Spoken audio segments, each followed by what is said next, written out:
Ang alamat ng durian. Sa isang bayan sa Mindanao ay may matandang babae na lalong kilala sa tawag na Tandang Juring, nakatira siya sa paanan ng bundok. Ang maliit niyang kubo ay nakatayo sa gitna ng malawak niyang bakuran na naliligid ng mga puno. Si Tandang Juring ay karaniwan ng ginagawang katatakutan ng mga ina sa kanilang malilikot na mga anak.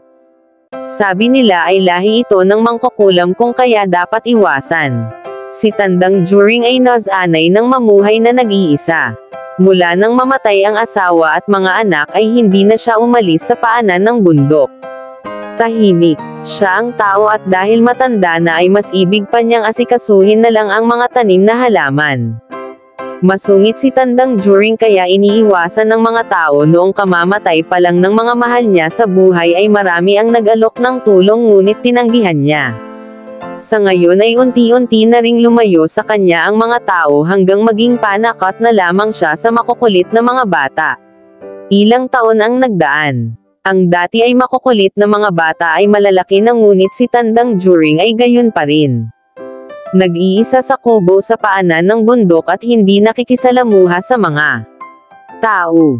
Isang gabi ay itinaboy ng hanging amihan ang isang kakaibang amoy sa komunidad. Hindi nila alam kung ano ang amoy na iyon at kung saan galing. Nanatili ang amoy ng sumunod pang mga araw at patindi ng patindi. Nagpasya ang mga tao na hanapin ang pinanggalingan ng amoy.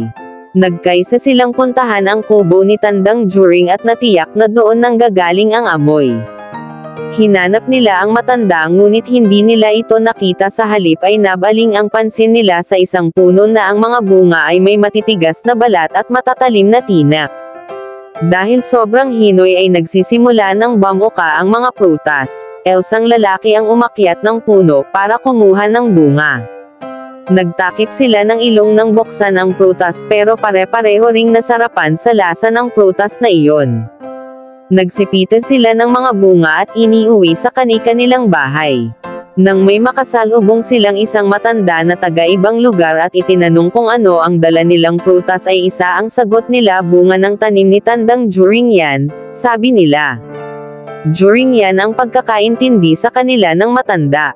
Kaya nang bigyan nila ito ng bunga at itanong ng mga kakilala kung ano iyon ay sinabi nitong ang pangalan ng prutas ay Juring yan.